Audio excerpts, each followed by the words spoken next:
Sambahin niyo ang Diyos, bituing nagniningning. Sambahin niyo ang Diyos, dagat, bundok, halaman at hayop. Purihin niyo ang Diyos. Purihin ang Diyos, kayong gawa niya. Umawit ng bagong kanta. Purihin ang Diyos, kayong anghel niya. Hipanin niyo ang trumpeta.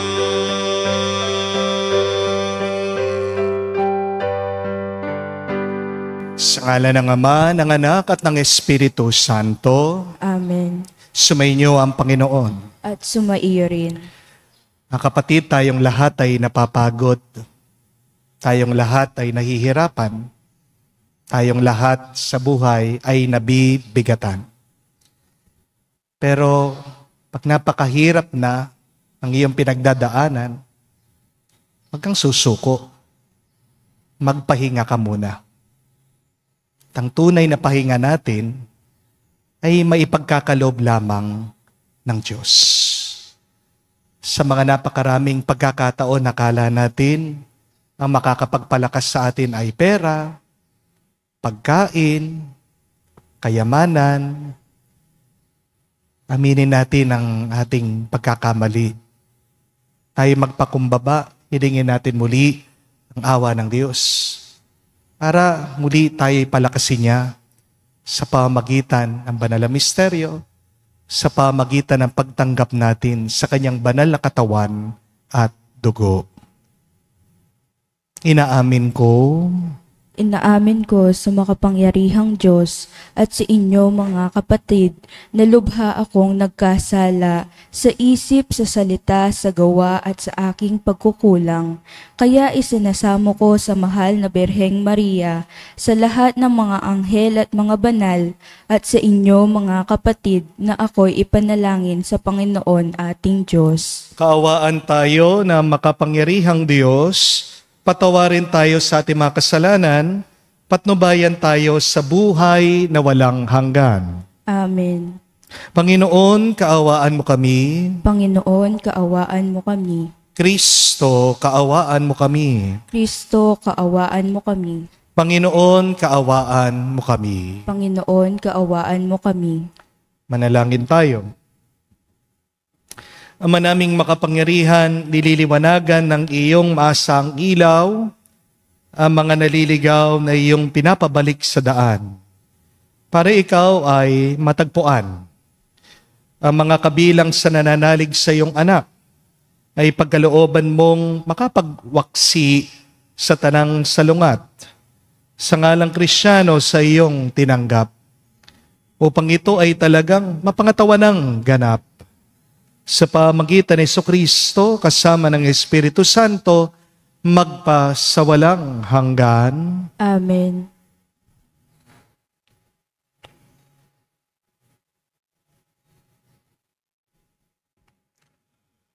Pagbasa mula sa aklat ng Exodo. Noong mga araw na iyon, nang marinig ni Moises ang Panginoon mula sa gitna ng mababang punong kahoy, sinabi niya sa kanya, "Pupunta ako sa mga Israelita at sasabihin ko sa kanilang ako'y sinugo ng Diyos ng aming ninuno. Ngunit ano po ang sasabihin ko kung itanong nila kung sino ang nagsugo sa akin?" Sinabi ng Diyos, "Ako'y si ako nga. Sabihin mo, sinugo ka ni ako nga."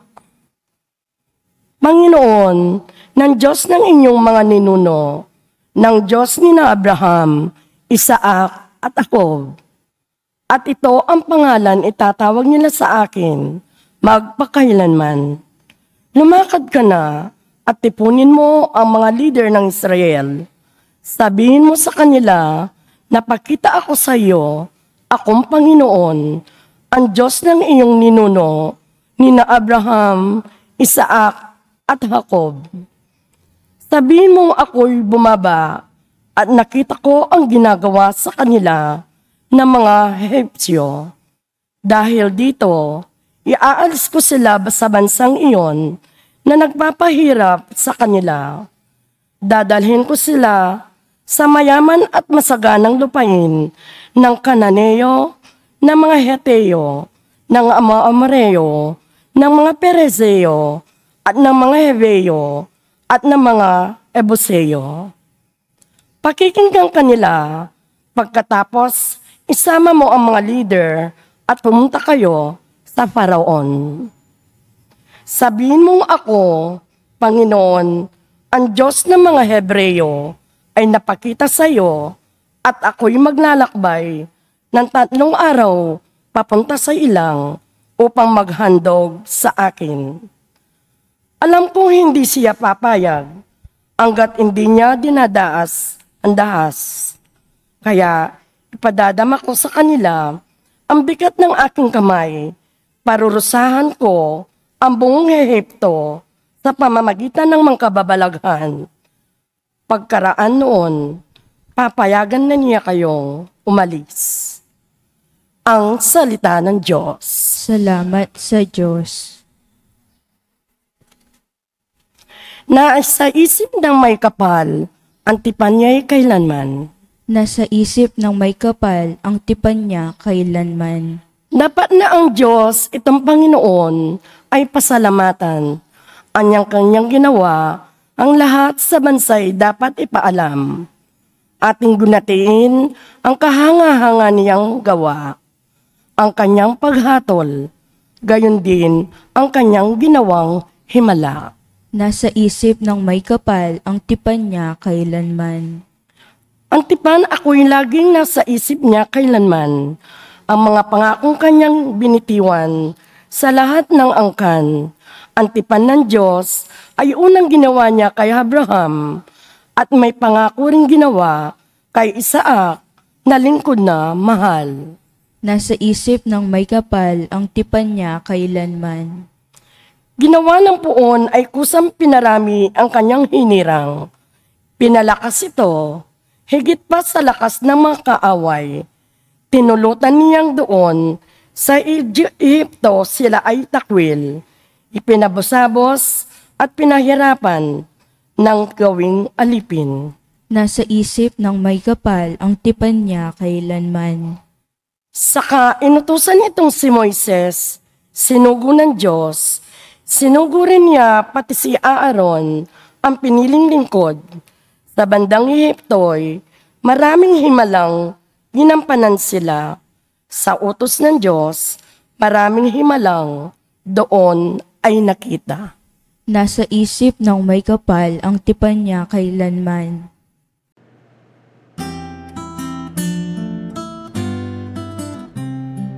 Hallelujah.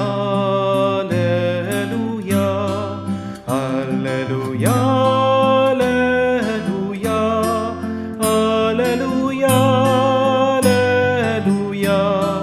alleluia, alleluia, alleluia, alleluia, alleluia, alleluia. Kayong mabigat ang pasan ay kay Jesus maglapitan upang kayo'y masiyahan. Alleluia, alleluia. Sumainyo ang Panginoon. At sumairin. Ang mabuting balita ng Panginoon ayon kay San Mateo. Papuri sa iyo, Panginoon. Nung panahon yun, sinabi ni Jesus, lumapit kayo sa akin, kayong lahat ng napapagal at nabibigatan sa inyong pasanin. At kayo'y pagpapahingain ko. Pasanin ninyo ang aking pamatok at mag-aral kayo sa akin. Ako'y maamo at mababang loob. At makakasumpong kayo ng kapahingahan para sa inyong kaluluwa. Sapagkat maginhawang dalhin ang aking pamatok at magaan ang pasanin, ibibigay ko sa inyo. Mga kapatid, ang mabuting balita ng ating Panginoon. Pinupuri ka namin, Panginoong Hesukristo. Magandang araw po muli sa inyong lahat. Bakit ba pagod na pagod ka? Why are you really tired and exhausted? Alam ko po, marami sa inyo ang bigat na bigat na. Marami sa inyo pressured sa buhay. At marami pa ang sagad na sa kanilang problema. But before you rest, my dear friends, you must look at what is the cause, the reason of your burden. Kasi kung hindi mo talaga alam kung anong kinakapagod mo, kahit na anong pagpapahinga ang gawin mo, hindi ka lalakas. Meron po kasing mga pagod na hindi masasagot ng simpleng tulog lang. Amen? Meron din pong pagod na hindi nawawala kahit na kumain ka na o kahit nagbakasyon ka pa. So if you are really tired, ask yourself this question. What is the real reason of my fatigue, of my stress? Meron pong tatlong dahilan, maaaring pagod na pagod ka. What are sometimes these three reasons that cause our burdens, our pressure, our stresses in life? Una po, kaya pagod na pagod ka dahil dinadala mo yung hindi mo naman dapat dalhin. Amen? You are tired because you are carrying what you're not supposed to carry.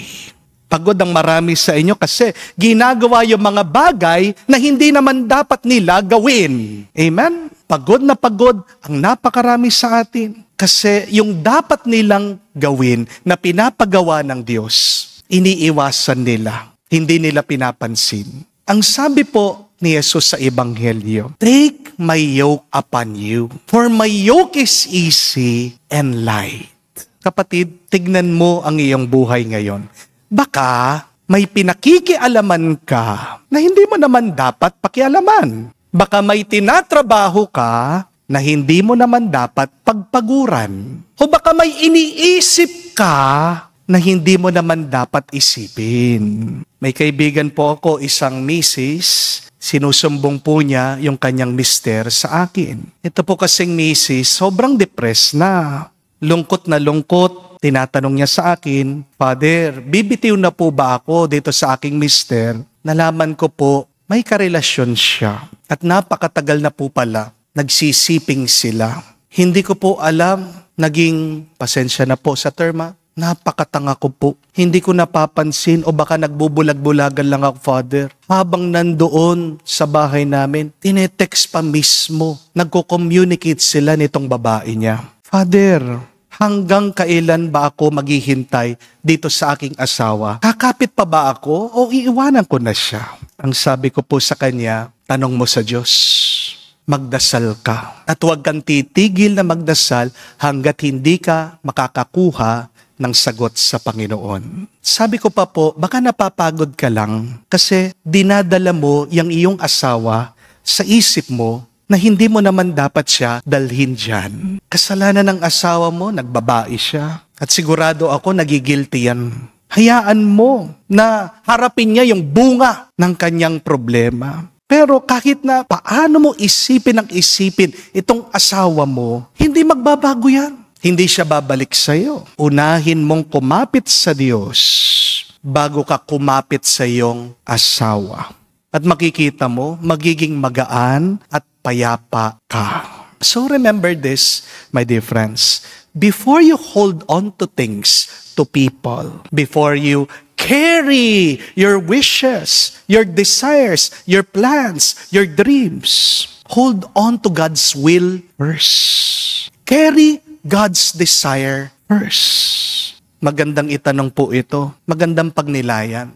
Ano ba yung mga bagay sa buhay ko, dinadala ko, sa isip ko, sa puso ko, sa loob ko, na hindi ko naman dapat dalhin? Baka iniisip mo yung mga toxic na tao na ayaw sa'yo. Baka palagi mong iniisip, dala-dala mo yung mga takot, pag-aalala mo dahil may sakit ka, nagpapagaling ka. Baka tinatago mo pa rin dyan sa iyong puso. Yung galit mo sa nanay mo, sa mga kapatid mo, sa pamilya mo. O baka may inggit ka sa ibang tao. Kaya naman pinapakialaman mo yung buhay nila. Pagod ka, kapatid, kasi binubuhay mo yung hindi mo buhay. Amen? Pagod ka, kapatid, kasi tinatrabaho mo yung hindi mo naman trabaho. Pagod na pagod ka, kapatid, kasi yung hindi para sa iyo, inaangkin mo. Amen?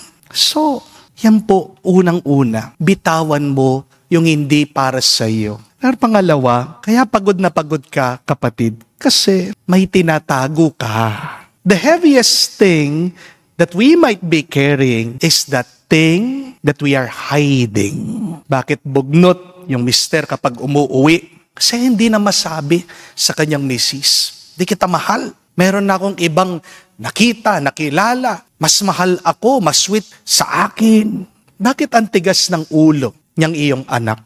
Baka tinatago lang sa'yo. Meron siyang boyfriend. Hindi masabi-sabi sa'yo kasi alam niya, sisigawan mo siya, papagalitan mo siya. Bakit ang sungit niyang iyong katrabaho? Baka hindi mo alam. May problema siya sa bahay. Baka patong-patong na yung kanyang utang. Sometimes, what makes us weary isn't just the load that we carry. What makes us really tired is the mask that we wear every day. Sabi ko nga, kahit na magaan, kalaunan, pag nagtagal, bibigat din yan. Amen? Aminin niyo po, marami sa inyo, pagod na, nagkukunwari, akala mo, okay lang sila. Yung iba, nagpapanggap, malakas, pero ang totoo, sa loob, marupok sila.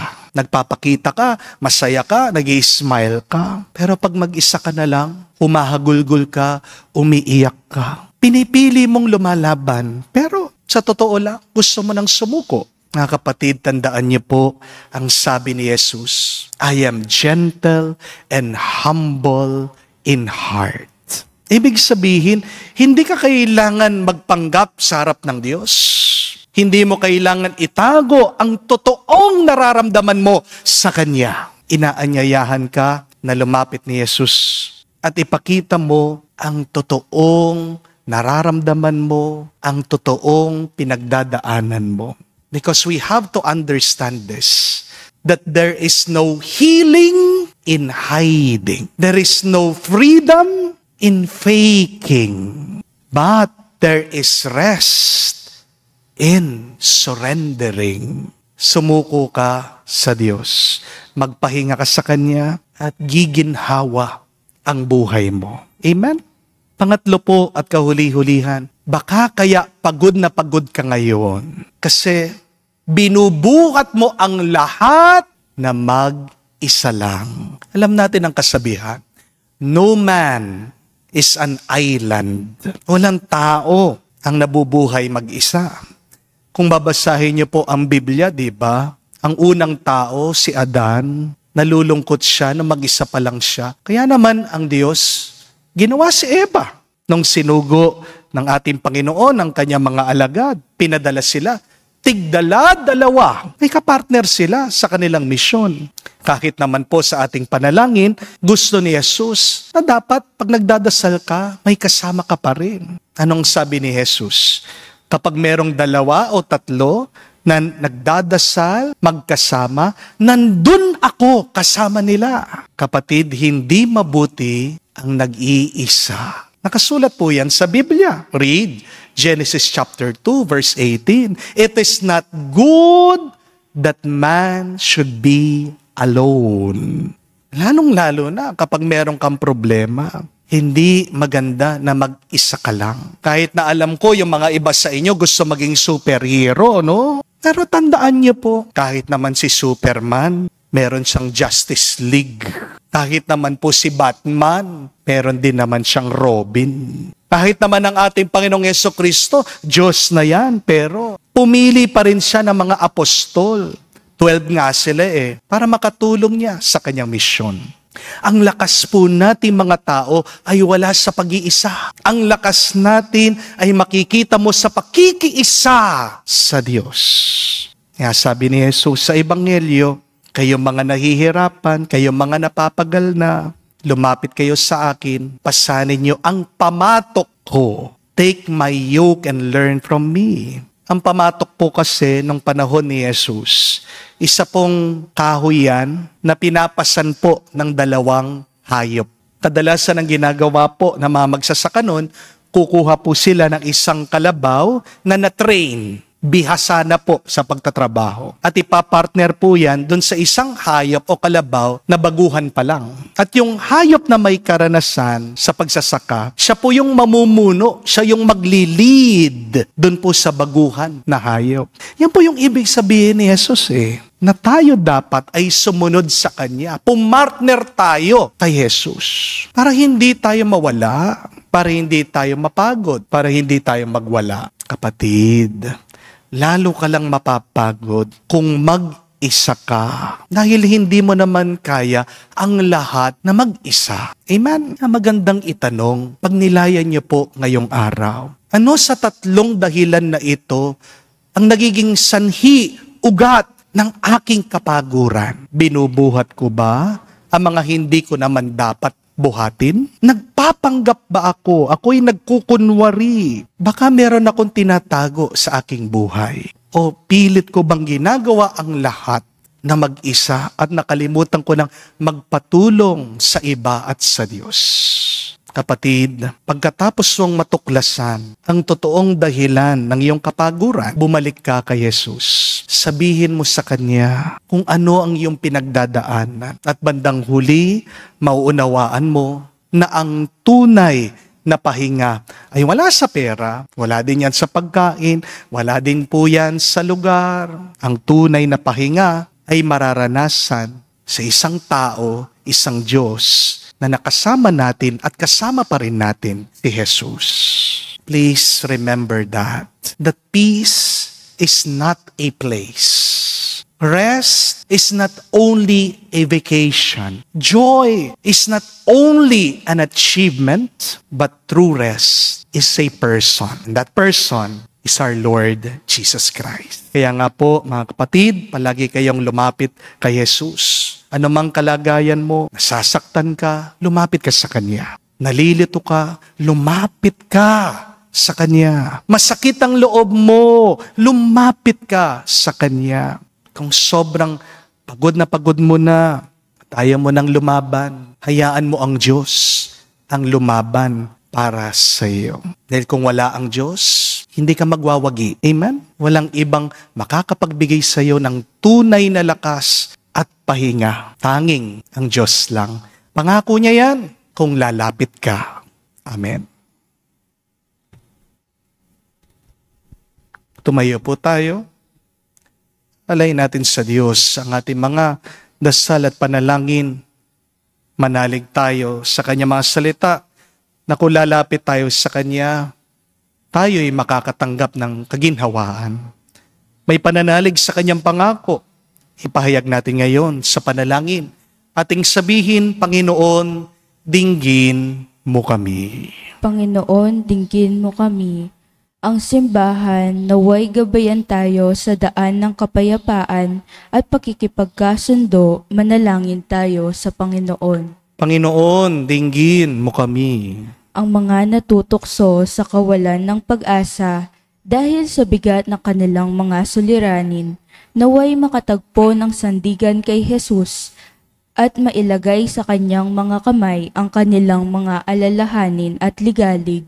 Manalangin tayo sa Panginoon. Panginoon, dinggin mo kami. Ang mga nagdurusa sa maligalig na kaisipan, naway magkaroon ng kapayapaan kay Kristo. Manalangin tayo sa Panginoon. Panginoon, dinggin mo kami. Sa katahimikan po ng ating puso, sabihin natin sa Diyos ang ating mga personal na pangangailangan. Ama naming nasa langit, pinangako ng iyong anak ang kapahingahan kapag kami ay nabibigatan.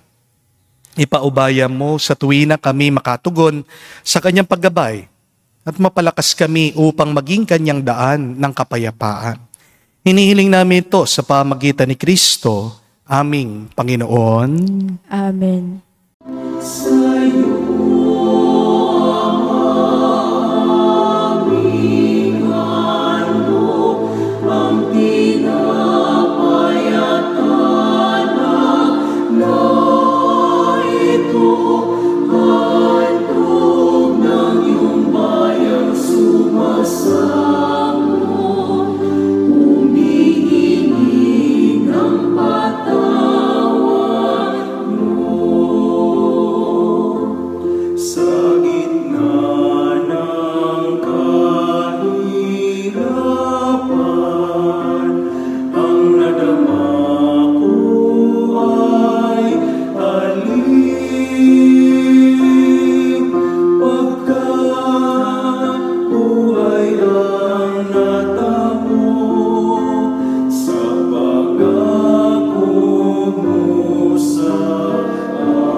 Manalangin kayo mga kapatid para ng ating mga paghahain ay kalugdan ng Diyos amang makapangyarihan. Tanggapin nawa ng Panginoon itong paghahain sa iyong mga kamay, sa kapurihan niya at karangalan, kapakinabangan at sa buong sambayanan niyang banal. Ama naming lumikha, tunghayan mo ang mga alay ng iyong susumamong sambayanan. Tanggapin mo ang mga ito para madagdagan ang iyong kabanalan sa mga nananalig na tunay sa pamagitan ni Jesucristo kasama ng Espiritu Santo, magpasawalang hanggan.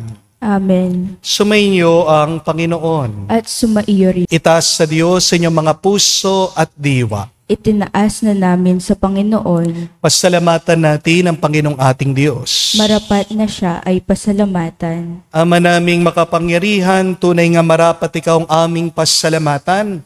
Pinagbibigyan mong itong aming maihayag, kahit na ito'y walang anumang maidaragdag.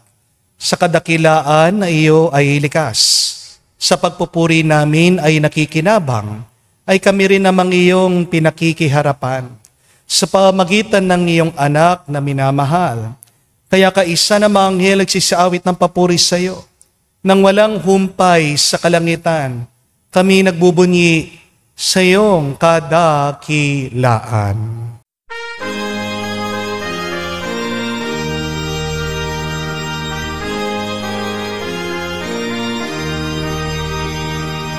Santo, Santo, Santo, Panginoong Diyos ng mga hukbo.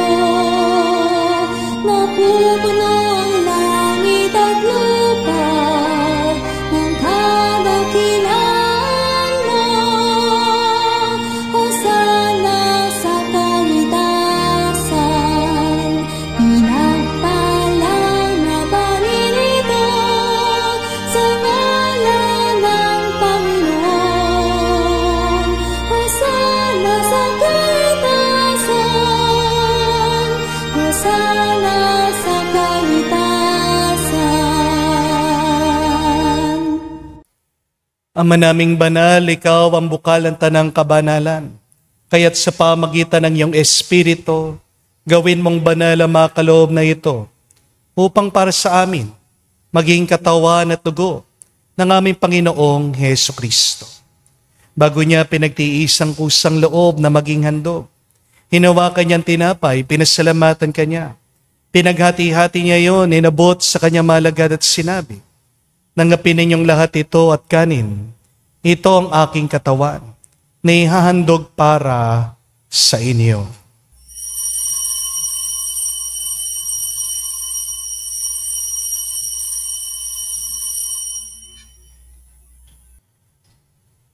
Gayon din naman na matapos ang hapunan, hinawakan niya ang kalis. Muli kanyang pinasalamatan. Inabot niya ang kalis sa kanya malagad at sinabi, Tanggapin ninyong lahat ito at inumin. Ito ang kalis ng aking dugo, ng bago at walang hanggang tipan. Ang aking dugo na ibubuhos para sa inyo at para sa lahat, sa ipagpapatawad ng mga kasalanan. Gawin ninyo ito sa pag-alaala sa akin.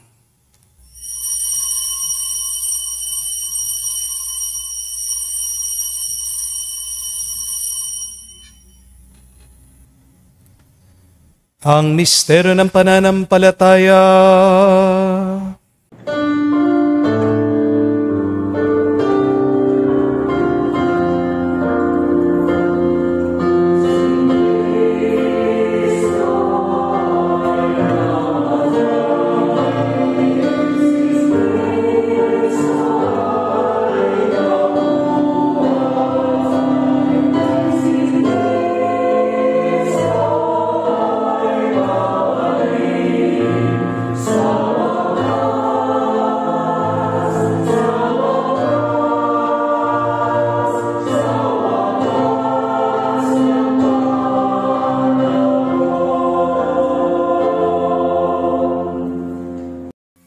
Ama, ginagawa namin ngayon ang pag-alaala sa pagkamatay muling pagkabuhay ng iyong anak.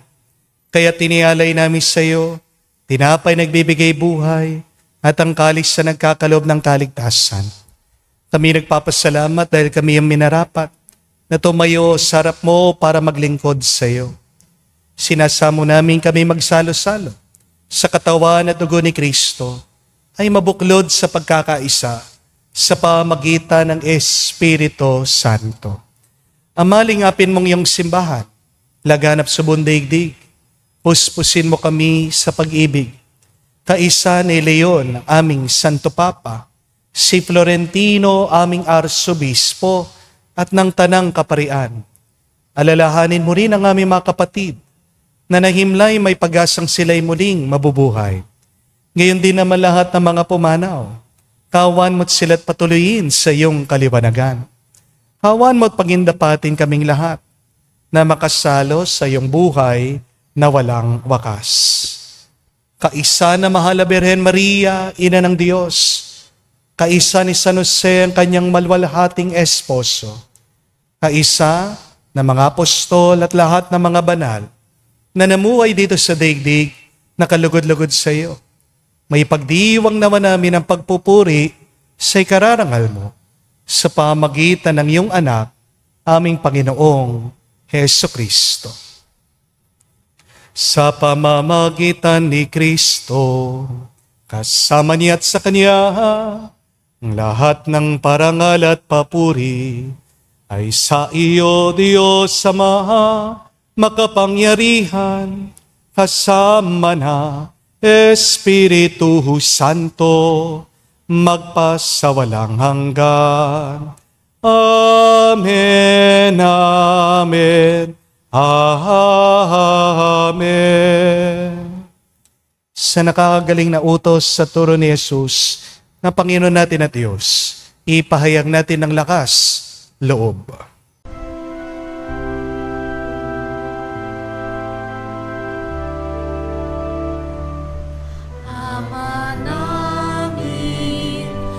Sumasalangit ka, sambahin ang ngalan mo, mapasa amin ang kaharian mo, sundin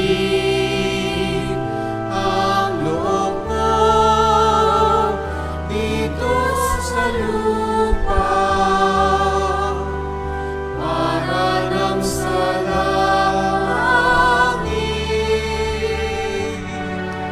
Bigyan mo kami ngayon ng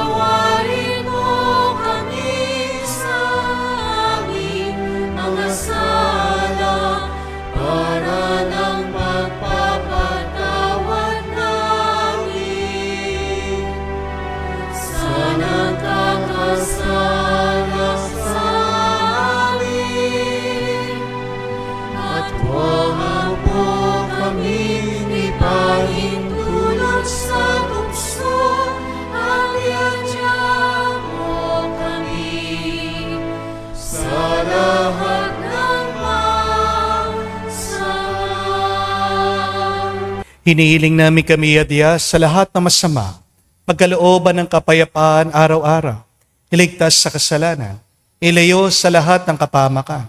Samantalang aming pinanabikan ang dakilang araw ng pagpapahayag ng tagapagligtas naming si Jesucristo. Sapagkat iyo ang kaharian at ang kapangyarihan at ang kapurihan magpakailanman. Amen. Panginoong Jesucristo, sinabi mo sa mga apostol, kapayapaan ang iniiwan ko sa inyo, ang aking kapayapaan, binibigay ko sa inyo. Tungayan mo ang aming pananampalataya at huwag ang aming pagkakasala. Pagkalooban mo kami ng kapayapaan at pagkakaisa ayon sa iyong kalooban, kasama ng Espiritu Santo, magpa sa walang hanggan. Amen. Kapayapaan ng Panginoon ay laging sumainyo. At sumairin. Magbigayan po tayo ng kapayapaan sa bawat isa. Peace with you po. Kapayapaan po sa inyong lahat.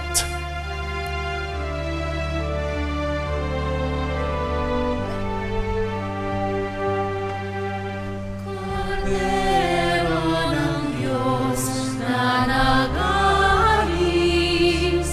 ng mga kasalanan ng sanlibutan, maawa ka sa amin. Maawa ka sa amin. Kordero ng Diyos na nag-aalis ng mga kasalanan ng sanlibutan, maawa ka sa amin. Maawa ka sa amin. Kordero ng Diyos na nag-aalis ng mga kasalanan ng sanlibutan, ipagkaloob mo sa amin ang kapayapaan.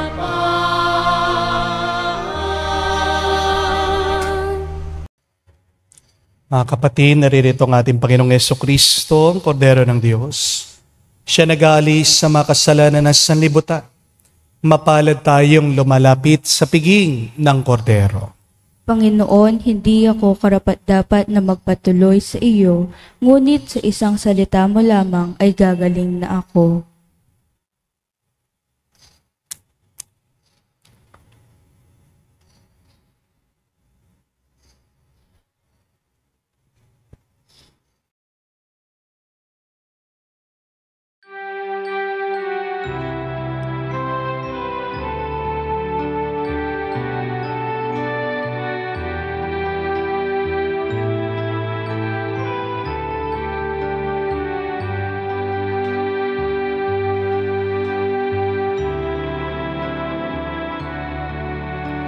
Alam mong pagkatao ko, wala akong matatago. Alam mong aking isipan, alam mo ang lahat ng ginagawa ko, O Diyos. Gabayan mo ko, Diyos, sa buhay na ito. Ilapit mo ako sa pagmamahal mo. Dalhin mo ko, Panginoon, sa kalangitan. Buhay kasama mo. Manalangin tayo. Ama naming mapagmahal, kami mga pinagpasalo mo sa piging na banal, ay makatanggap nawa ng bungang karagdagan ng iyong pagliligtas na aming pinagdiriwang. sa pamagitan ni Jesucristo kasama ng Espiritu Santo, magpasawalang hanggan. Amen. Mabuti at maganda pong pagnilayan ngayong araw ang tatlong dahilan bakit maaaring kayo ay pagod na pagod. Una, baka naman meron kang tinatrabaho na hindi mo naman dapat gawin. Meron kang binubuhat na hindi mo naman dapat buhatin. Ang unang-unang dapat gawin natin ay ang pinapagawa ng Diyos sa atin. Kaya nga nagiging mabigat dahil yung ginagawa mo hindi binabasbasan ng Diyos. Amen? Pero pangalawa, kaya pagod na pagod ka ay dahil pagod na pagod ka ng nagtatago. Ano yung tinatago mo? Ano yung hindi mo masabi sa iyong asawa, sa iyong anak, sa iyong kaibigan? Ang Diyos nakikita niyang lahat. Pero gusto niya magmula sa iyo, nabuksan mo ang iyong puso.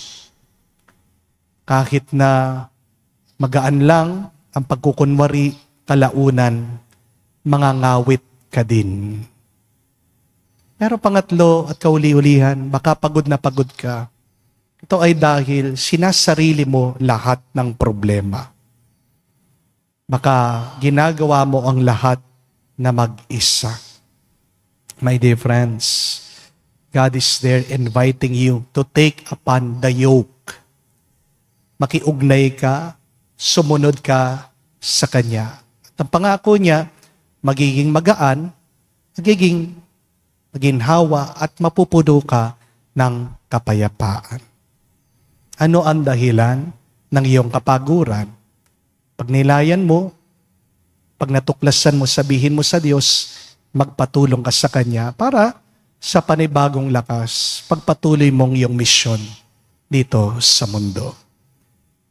Sumainyo ang Panginoon. At sumaiyo rin. At kayo basbasan ng Diyos makapangyarihan sa lahat, sa ngalan ng Ama, ng Anak, ng Espiritu Santo. Amen. Ang ating misa ay natapos na. Humayo kayo sa kapayapaan ni Kristo. Salamat sa Diyos.